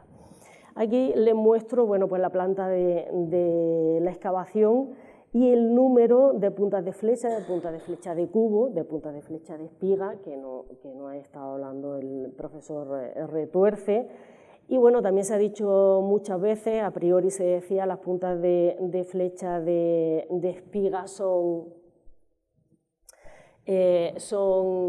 islámicas, las puntas de cubo son cristianas. Bueno, pues está claro que aquí no sucede así, porque los 2/3 de las puntas de flecha son flechas de cubo, de tipo de cubo. Y precisamente llamo la atención sobre eso porque aquí, en Castroferral, ha sido el único sitio donde se han documentado materiales claramente islámicos. Esos materiales claramente islámicos, lo ha explicado el profesor Retuerce antes, son ese clavo con una epigrafía, un clavo que estaría, pues, pensamos en una pieza de mobiliario o en un escudo con esa epigrafía de alabanza a Dios, y que tendría un sentido profiláctico de quien porta ese escudo, de quien lleva esa pieza de mobiliario. Y también aquí en Castroferral es donde ha aparecido ese amuleto sello que está en proceso de lectura con epigrafía árabe. También aquí es donde salen muy poca cerámica, pero la mayor parte de la cerámica que hemos encontrado es compatible, nos ha dicho del profesor Retuerce de época almohade. Pues bien, aquí, que en contraste con la Mesa del Rey salen elementos cualificados islámicos, almohades, pues la mayoría de las puntas de flecha que tenemos son puntas de flecha de cubo. Por tanto, tenemos que replantearnos eso a priorismo antes que teníamos todo antes de empezar con el proyecto. Evidentemente, tras la batalla, el castillo Castroferral queda en manos cristianas y, aunque se ha especulado que podía abandonarse, el estudio de la fortificación no indica que no, porque se construye en este momento una torre circular que se encastra en el muro de tapial de tierra. Aquí tendrían la torre circular y aquí en esta imagen se ven muy bien los dos bastiones romanos en los que se asienta primero la fase almohade y posteriormente la fase cristiana de la fortificación. En este momento en el que se produce también la reparación de algunos puntos que han debido de quedar dañados por la batalla y se añade este forro de mampostería al muro de tapial previo, al muro de tapial almohade. Bueno, pues aquí les traigo una imagen que me parecía reveladora de la ausencia de cerámica, que es un elemento que nos ha llamado mucho la atención. En arqueología las presencias son importantes, las ausencias también. En la prospección de Mesa del Rey solo hemos encontrado estos dos fragmentos y decimos, bueno, pues una zona de campamento, por tanto, parece razonable que haya poca cerámica, pero quienes nos dedicamos a la arqueología medieval sabemos que en época medieval y especialmente en época almohade la cerámica suele ser muy abundante y estos son los únicos elementos de cerámica que hemos encontrado en la excavación. Tendremos que explicar por qué. Y ya para finalizar, quería esbozar cuáles van a ser las líneas futuras de esta investigación, de este proyecto. Por supuesto, el proyecto tiene como eje conductor la batalla, pero esa batalla es un eje conductor que nos permite abordar muchas otras preguntas, muchas otras cuestiones. En principio, los prolegómenos. Dónde están ubicados los campamentos, tanto los campamentos almohades como los campamentos castellanos, cuáles son los movimientos de tropa. Ahí comentábamos antes que la herradura y los clavos de herradura van a ser unas claves importantes y, por supuesto, las fortificaciones previas, cuál es el estado de fortificación y de control de esta zona. Por supuesto, el desarrollo, cuál es el posicionamiento de los ejércitos, dónde se producen, fijar dónde se producen las escaramuzas y los choques de los que nos hablan las fuentes y sobre los que tenemos todavía muchísimas dudas. Y ligado a la batalla, ¿qué pasa después? Ya nos avanzaba Miguel Ángel cómo después de la batalla se produce el saqueo del propio ejército vencedor, del ejército cruzado, pero luego se producen pues, más saqueos de la gente que viven por allí, cómo fueron las persecuciones, dónde están los enterramientos. Juan Carlos Castillo también nos avanzaba esa temática y la reocupación que estamos investigando ahora de las fortificaciones almohades que caen en manos cristianas. Y, por supuesto, el hilo conductor de este proyecto es la transferencia social, como Juan Carlos Castillo nos avanzaba antes. Es medular al proyecto la transferencia social. En primer lugar, a través de la diversificación de la oferta turística del Parque Natural de Espeñaperros.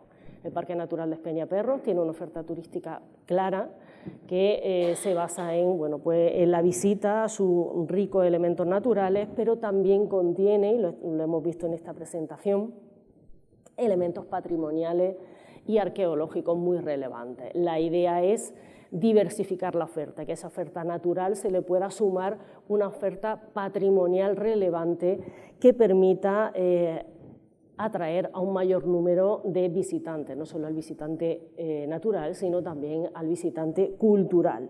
Ese incremento que pretende también que pretende este proyecto sería un revulsivo para la actividad económica en Santa Elena, es decir, haría falta guía y empresa y, por supuesto, servicios de restauración y de atención a los nuevos visitantes. Y con esto creemos que daríamos freno, en cierta medida, a la despoblación y también, algo muy importante, al expolio. Sería un elemento de concienciación social, hacer ver a la población que la investigación arqueológica produce resultados que son resultados tangibles y que evitar el expolio es fundamental para que esta investigación pueda seguir desarrollándose en el futuro. Y nada más, gracias por su atención.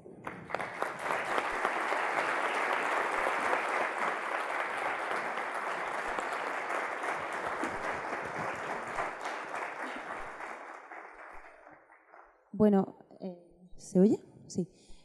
Muchísimas gracias por su presentación.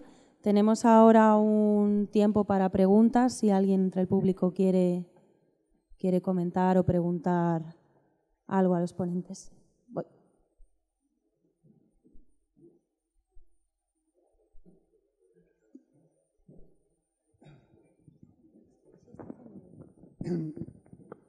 Para Juan Carlos Castillo. Vamos a ver, en la batalla de las Navas, 1212, participó el Reino de Castilla, el Reino de Aragón, Navarra y ejércitos que vinieron de Europa, como entre ellos aquitanos y ejércitos cruzados. Entonces mi pregunta es, ¿por qué no participó el Reino de León con Alfonso IX? Pregunta, ¿no? Las fuentes casi lo dejan un poco claro, lo dejan entender, ¿no? La situación entre los reinos era compleja. El rey de León dicen que mostró su disposición, pero finalmente no apareció. Aparecieron algunos caballeros, aparecieron algunas tropas, pero el rey presencialmente no apareció. Buena pregunta. Tenemos que seguir documentando otro tipo de fuentes que podamos contrastar y que nos pueda dar la respuesta a esa pregunta que me hace. Sabemos que hubo disposición, así lo dicen algunas crónicas, pero finalmente hubo participación por parte de voluntarios que acudieron al combate, pero sin embargo el rey esperado pues no apareció. Gracias. Si alguien más tiene alguna pregunta. Sí. A ver si me pueden aclarar esta duda. No sé si realmente sea un poco oportuna. Me gustaría saber por qué se decide la batalla en la mesa del rey, creo que se llama, o algo así. O sea, ¿por qué vienen el ejército cruzado desde Toledo y por qué se decide específicamente allí en Santa Elena? ¿Qué lleva o qué casualidades o si ellos habían decidido específicamente ese terreno? Es una buena pregunta. Es una buena pregunta porque pensamos, también lo piensan muchos historiadores, ¿no?, que los musulmanes movilizaron un importante ejército que iba a determinar que los cristianos, cuando lo vieran, se dieran marcha atrás. Sin embargo, la predicación de cruzada tenía muy claro, muy claro, que iba a producirse una batalla campal, ¿vale?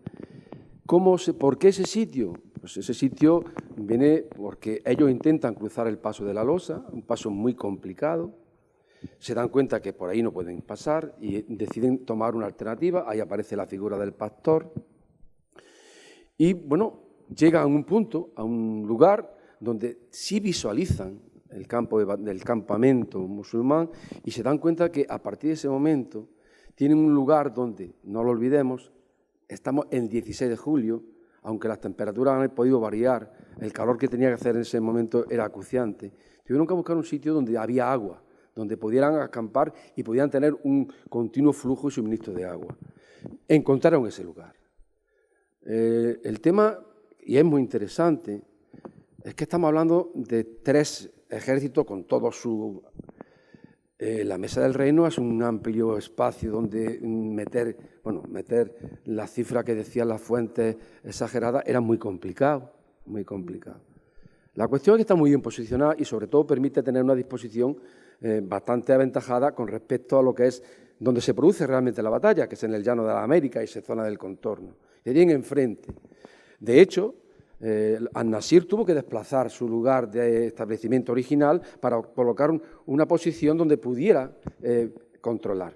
Las fuentes nos hablan de que continuamente estuvieron hostigando los musulmanes a los cristianos para ver dónde se podían eludir, sobre todo evitar que pasaran, que era el objetivo, atravesar y poner frente o poner enfrentamiento, combate en otra zona, pero los cristianos se dieron cuenta que tenían una posición privilegiada. De hecho, establecieron allí, por mucho que intentaron los otros animarlos a la batalla, ellos aguantaron hasta que tuvieron la oportunidad. Es decir, que se conjugan muchos factores que quizá ahora con la investigación arqueológica podamos aclarar cosas o podamos enmendar a otras cosas, ¿no? Ya de por sí extraña que en un lugar tan peculiar como es la Mesa del Rey, pues haya solamente un campamento donde albergue a toda esa guarnición. Hay que hacer estudios, que estamos en ello. A lo mejor sospechamos que hay varios campamentos, pero que se nos dice, según las fuentes, que allí estaría el principal, ¿vale? Los guerreros, ¿vale? Pero ¿y toda esa comitiva que va detrás, acemileros, aguadores? ¿Dónde se mete tanta gente? Porque la cosa sería mucho más grande. Pero es que, por el lado contrario, nos pasa igual. Las fuentes islámicas nos dicen que cuando llegan, hacen el campamento, las tribus se van asentando. Era la manera de proceder de manera independiente. ¿Dónde se establece ese campamento? Porque todos pensamos que el Cerro de los Olivares, pero ojo, es que el Cerro de los Olivares tiene también una orografía un poco peculiar. Vamos a ver qué nos dice la arqueología.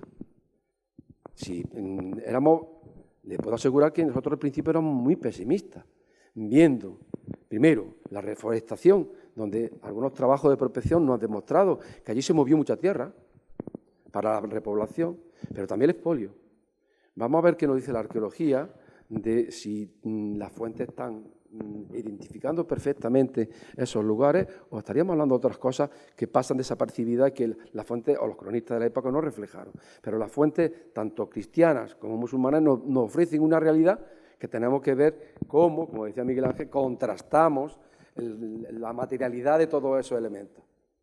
¿Vale? No sabemos si el rey Alfonso VIII, una vez que se asienta a la Mesa del Rey, no tenemos indicio de momento, hace algún tipo de empalizada, toma algunas medidas. Tuvieron que tomar algo para evitar cualquier tipo de asalto nocturno de las tropas musulmanas. Cuestiones que todavía pues, las tenemos encima de la mesa que tenemos que ir refutando. Les mostraban un plano muy interesante de la disposición de materiales en la Mesa del Rey. Muy bien, hay unos materiales. Son islámicos, son cristianos, son efectos de un contraataque, son efectos, como decía Manolo, de aprovisionamiento. Tenemos que seguir trabajando las laderas para ver si encontramos la réplica, la defensa de los cristianos con respecto al ataque, un posible ataque musulmán. Lo dice Ximénez Errado, lo estuvieron hostigando. Vamos a ver cómo somos capaces desde la arqueología de explicar esos encontronazos, esas primeras operaciones en esos primeros escenarios de la batalla.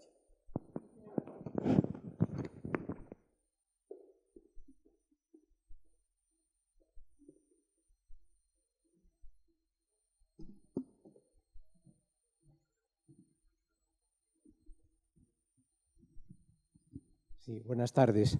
Quería saber dónde estuvieron situados ese desplazamiento tan enorme de personal, de habituallamiento, dónde estuvieron situados de las fuerzas cristianas con anterioridad, porque tuvieron que tardar bastante tiempo en trasladarse, porque eso no estaría estacionado allí permanentemente.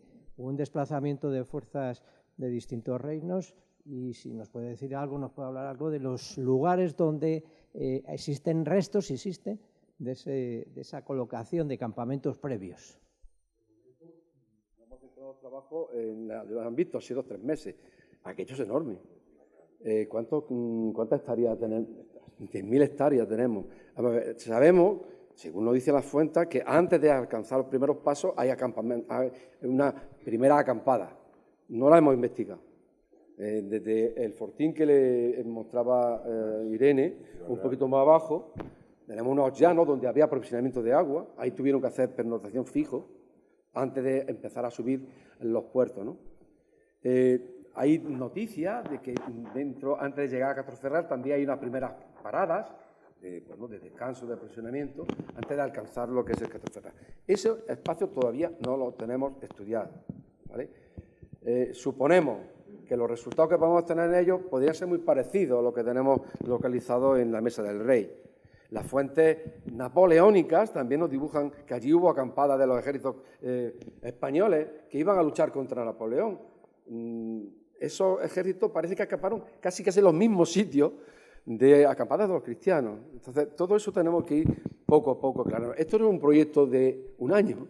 Esto es un proyecto, yo creo que es un proyecto de toda una generación de arqueólogos que trabajaremos con metodologías que irán reforzándose, cambiando, mutando a medida que va avanzando para aclarar todos estos resultados. Nos queda mucho trabajo por hacer.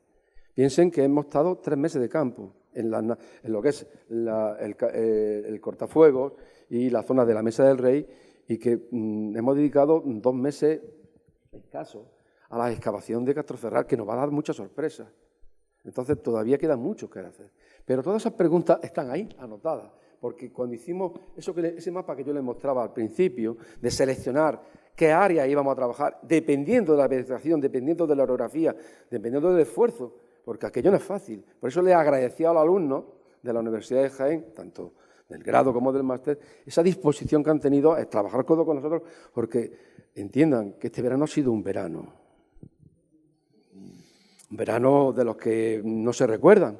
Pues imagínense allí en Castroferral o en la zona del cortafuegos, que bueno, allí hay algunas zonas donde refugiarse, pero cuando estábamos trabajando a cielo abierto, en fin, allí se ha sudado, ¿vale? Esperemos que vengan financiación, ¿vale?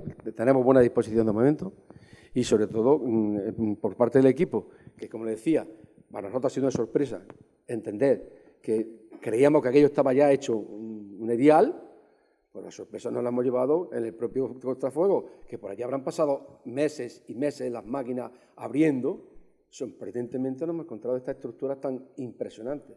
Pero es que después de tanto expolio, tanto movimiento de tierra, los resultados que nos ha dado aplicar la metodología de Baécula nos ha puesto, Miguel Ángel, en 2 meses en conseguir una enorme cantidad de material bélico que evidencia que allí hay una batalla muy importante, pero que todavía somos capaces hemos tenido un pequeño espacio, un escenario. Nos queda mucho que andar, muchísimo que andar. No, yo hablo yo un poquito. Precisamente estamos investigando una batalla, pero es que lo bueno de una batalla de la Edad Media, y en concreto esta, es que algunos de los protagonistas es que han sido cronistas, o sea, están haciendo labor periodística casi, entre comillas, y nos está relatando, habría que contemplar, sobre todo desde el punto de vista cristiano, es que nos están detallando desde la concentración de tropas en Toledo, día a día, todo la campaña hasta llegar. Y sabemos dónde se acampa pero lo que pasa que sería ya meternos a investigar. No, pero a lo refiriéndose, ya me refiero a lo más cercano a nosotros. Sería provincia de Toledo, provincia de Ciudad Real. Justo en el límite, los 2 campamentos anteriores están muy cerquita. En lo alto del puerto del Muradal, ahí hay un campamento, que es justo donde después se establecen otro campamento de la Guerra de la Independencia, pero justo debajo, ya justo en el límite de las 2 provincias, también sabemos dónde están posicionados.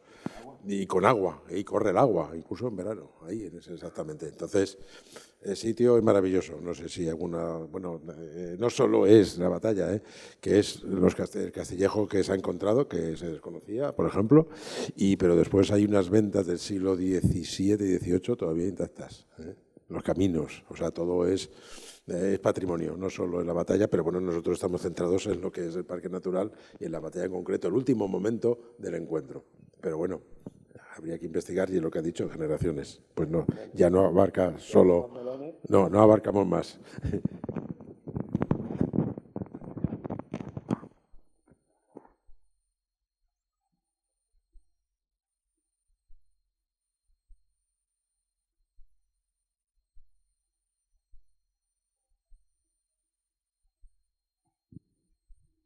Lo primero, felicitar por la conferencia esta, que me ha parecido interesantísima.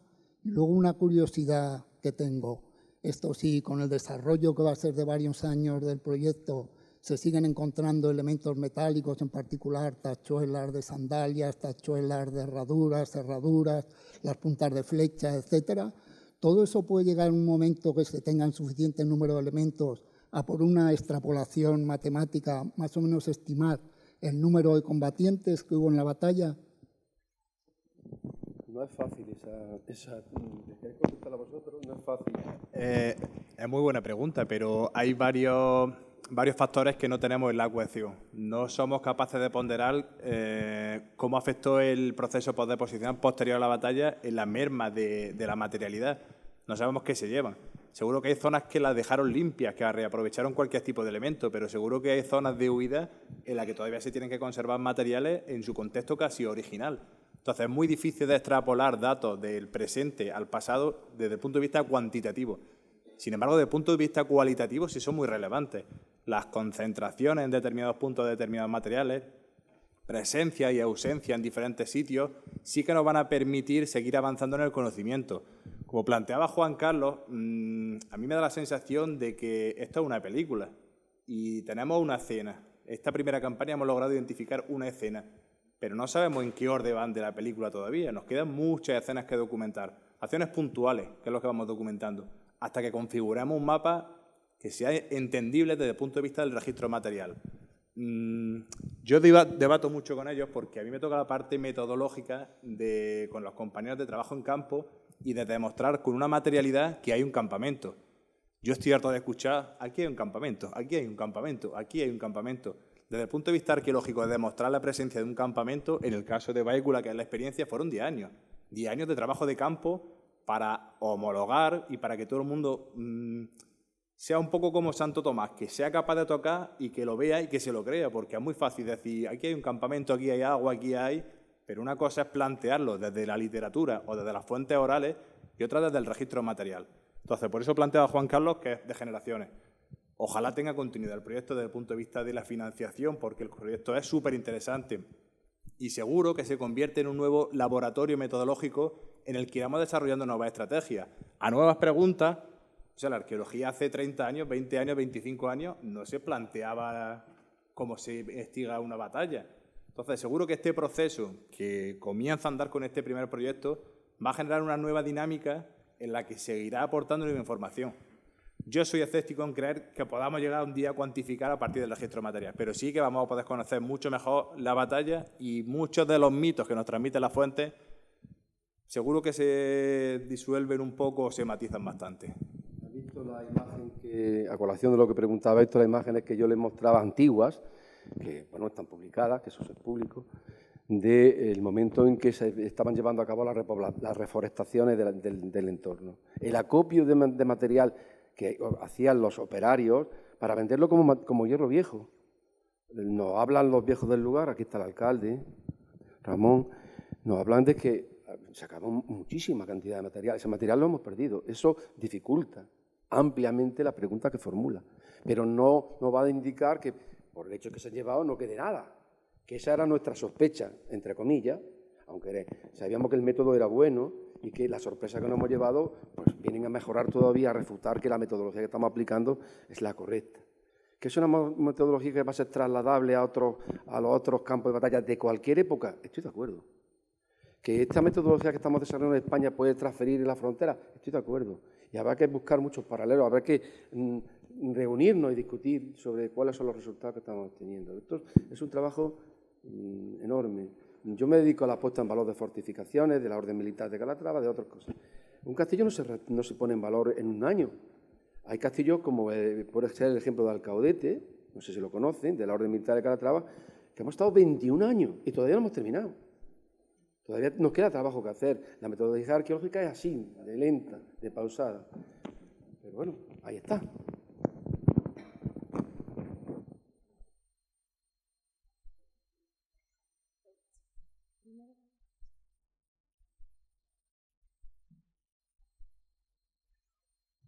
Hola, gracias. Quería preguntar desde su experiencia y conocimiento del terreno si están de acuerdo con la opinión de Barat-Torbeck de dónde está el famoso paso de la Losa, porque claro, cuando yo que he estado por allí, claro, es muy fácil de eludir el que marca él. Con que gires un poco hacia el norte, hacia lo que es el río, flanqueas al teórico ejército almohade que está arriba en Santa Elena.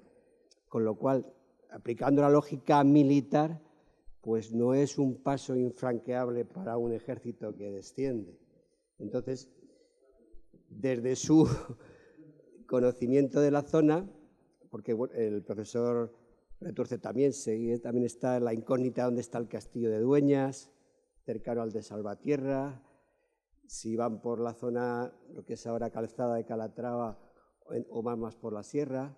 Y luego, por lo que veo, la mayoría de los restos los han encontrado en lo que supuestamente es el campamento de la Mesa del Rey, pero en el Llano de las Américas se ha encontrado ahí restos, que es donde se produce el choque, lo que ustedes han explicado, ese choque fuerte, donde supuestamente durante horas hay allí el cierre que hacen los almohades en torno al califa, hay ahí obras de ingeniería defensiva. Entonces, eso se ha trabajado, eso es de lo que tienen todavía pendiente de trabajar, pero sobre todo es si están de acuerdo con lo que marca Barat-Torbeck del paso. No podemos desmentir nada, ¿vale? Conociendo por los planos de cotas de pendientes, tiene bastantes visos de ser, pero vamos a ver cómo se matiza. Estamos haciendo experimentos de movimiento, de contraste, para ver qué posibles lugares de paso a través de las cotas de nivel podían hacerse. Pero de momento lo que hizo Vara está ahí, ¿vale? Lo del Llano de la América, eso que está apuntado como segunda zona donde podemos trabajar. Trabajar el Llano de la América va a suponer bastantes campañas de prospección, muchas campañas de prospección. Esperemos que allí nos dé los resultados, porque es una de las zonas muy afectadas por las reforestaciones y por mucha actividad humana. Pero bueno, vamos a ver que en futuras campañas sí continuamos, que nos dicen las evidencias arqueológicas de esos espacios. Que precisamente aborda el estudio, la prospección del Llano de la América, entre otras cuestiones.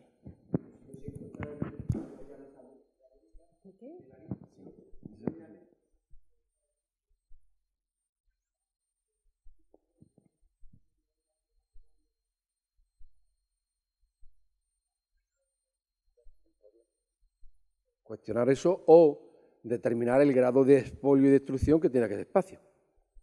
¿Vale? Yo creo que aquí vamos a discutir del equipo. Yo creo que después de lo que hemos visto en el cortafuego, que pensábamos que no iba a salir nada y ya el primer día tuvimos 4 puntas de flecha y algunas de las piezas de indumentaria que hemos puesto aquí, si hubo batalla campal, es imposible, por mucho expolio que haya, que no haya quedado nada. Eso, vamos, pongo la mano en el fuego. Después de todo lo que hemos encontrado en Castroferral,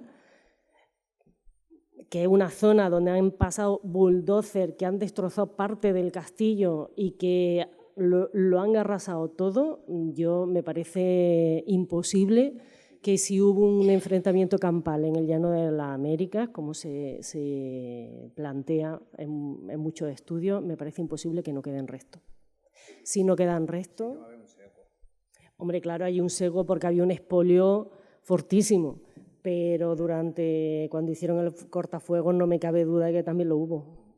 Cada vez que estamos hablando de décadas anteriores, hoy día sigue el expolio. Por eso es tan importante la concienciación y por eso, bueno, en el Ayuntamiento de Santa Elena tenemos el mejor bastión para concienciar a la población. Pero esos expolios masivos se produjeron en los años 60, 70 y 80 y afectaron a todo el parque y a todos los alrededores de Santa Elena. Y evidentemente eso provoca un sesgo en el registro que tenemos también que valorar y que evaluar.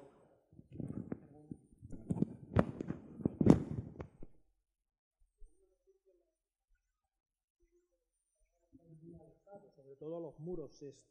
¿Se estará haciendo algo con respecto a proteger esos muros que quedan? Porque, vamos, le quedan 3 telediarios, ¿eh?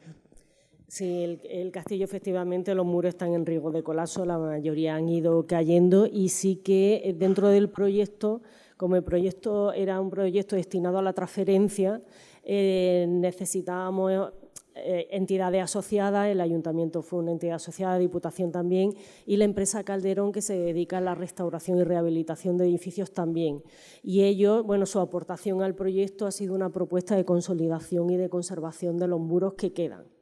Y bueno, pues se está entregada en la Delegación de Cultura y se está abordando cómo actuar sobre el castillo, porque está interesada la propia Junta de Andalucía, el propio municipio y también el parque y Diputación. Todas las entidades están interesadas en mantener lo que queda del castillo, sobre todo ahora que estamos viendo que la potencia arqueológica que presenta, la potencia de muros que presenta, es mucho más relevante que de lo que no hubiéramos imaginado nunca. Situaciones preventivas, nuestro objetivo, si no estuviese en el estado que está, hubiera sido también sondear el interior, pero con esa situación es una locura meterse allí a excavar aquello. Eso, mientras no esté consolidado, no se puede excavar. Por eso decía que si el campo de batalla lleva años, os podéis imaginar que Castro Ferral va también a llevar lo suyo. A la señora Montilla. Ahora que se ha referido a restauración, conservación, al final de su conferencia, de la disertación tan maravillosa que han tenido todos ustedes, ¿hablaba de un servicio de restauración que se iba a poner en esa zona que están ustedes trabajando? ¿O era otro tipo de restauración al que usted se refiere? Pues haga el favor de distinguirlo, por favor. Esa restauración ha llegado muy tarde a la etimología española y la restauración de obras de arte es muchísimo más anterior y con más categoría que eso que han sacado gente que se quieren llamar restauradores, que lo único que son cocineros, y malos, gente de su oficio inclusive, porque ellos no restauran a nadie.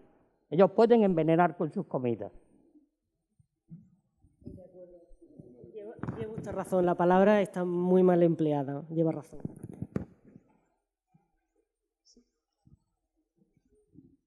¿Hacia dónde podía haber huido el ejército almohade después de la derrota, por supuesto? ¿Hacia los castillos de las Navas, Baños, Vilches? ¿Y por qué se le llama, o se le llamó la batalla de Úbeda, no sé si es Alfonso X? Es por ser la población más importante, claro. La primera huida fue buscando los principales núcleos de fortificación y más importantes, Baños, Vilches, Baeza sobre todo, y Baeza se abandona. La población, viendo lo que venía, se abandona y se concentran en Úbeda, que es donde atacan los cristianos después de todo ese periplo de ir persiguiendo a los ejércitos que huyen. Y se fueron concentrando en Úbeda. Por eso se llama la batalla de Úbeda, porque también allí tuvo su protagonismo. Por eso le decía que la batalla de las Navas de Tolosa no se queda ahí, sino que tiene unas consecuencias para nosotros, que trabajamos con el tema de la arqueología y de la arquitectura y trabajamos con el tema de las fortificaciones medievales de nuestra zona. Tiene un periplo tremendo. Por poner un ejemplo, hemos trabajado muy superficialmente en dos sitios. Uno que es Giribaile, donde hay una fortificación muy antigua, posiblemente de época emiral, pero que tiene un refuerzo en época almohade, y Vilches. Es que Vilches cayó en manos de los cristianos, mientras que Giribaile permaneció un tiempo en manos de los musulmanes. Los musulmanes llevan a cabo, si no nos engañan, los análisis de madera, llevaron acciones que reforzaron las defensas del castillo de Giribaile en vista a lo que se le estaba viniendo encima en poquitos años, ¿no? Que no sirvió de nada, pero bueno, todos los castillos de la zona, a buen seguro, tuvieron un papel muy importante en esto. Vamos a ser capaces, si alguna vez se excava las murallas o se estudia la muralla de Úbeda con una metodología, evidenciar, pues lo estamos haciendo en otro sitio, lo hemos conseguido en otro sitio, evidenciar ese asalto. Pues, bueno, esto es la continuidad del proyecto, es decir, las consecuencias de las Navas de Tolosa, que son, a nuestro juicio, también muy interesantes de cara a incrementar el conocimiento histórico que tenemos de todos estos espacios protagonistas de la batalla. Buenas tardes. Yo tengo una pregunta para Irene Montilla y es ¿cuál podría ser el motivo de la ausencia de restos cerámicos en Castellferrán? Porque hemos hablado de que en este periodo hay abundancia de cerámica, pero que se han encontrado 2 fragmentos cerámicos, algo muy escaso. Entonces, ¿cuál podría ser el motivo así? Pues nosotros mismos nos lo estamos preguntando. Uno de los motivos es que estamos, justamente donde hemos planteado los sondeos, estoy hablando de Castroferral. En la mesa, como decía, la presencia de tan poca cerámica se asocia que es una zona de establecimiento de un campamento y generalmente en el desplazamiento de tropas no se llevan cerámicas porque son muy pesadas y son muy frágiles. Cuestión diferente es Castroferral, que, como hemos visto, sí que está habitada por un amplio espacio de tiempo.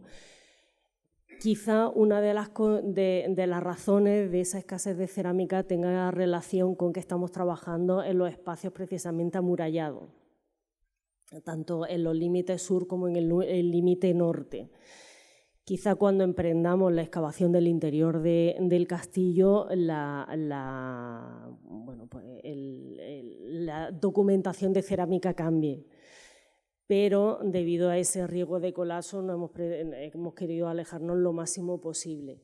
También la apertura del cortafuego ha dañado muchísimo el castillo. Es que el cortafuego atraviesa el castillo, solo quedan esos restos emergentes, es prácticamente un milagro. Y de momento esas son las dos hipótesis que barajamos para explicar la falta de cerámica. Porque realmente en los yacimientos, no sé si ahora he excavado yo en yacimientos medievales, pero vamos, es una constante la cantidad de cerámica que se documenta allí. Bueno, pues muchísimas gracias. Ojalá dentro de un tiempo puedan volver a compartir sus resultados. Y cerramos por hoy la conferencia. Solo me queda invitarles a la próxima de este ciclo, que tendrá lugar el martes 11 de abril, después de Semana Santa. Será impartida por Gonzalo Aranda Jiménez, de la Universidad de Granada, y lleva por título Cronología y temporalidad del megalitismo del sureste peninsular, 10 años del programa de dataciones radiocarbónicas Cronologea. Muchas gracias por su asistencia.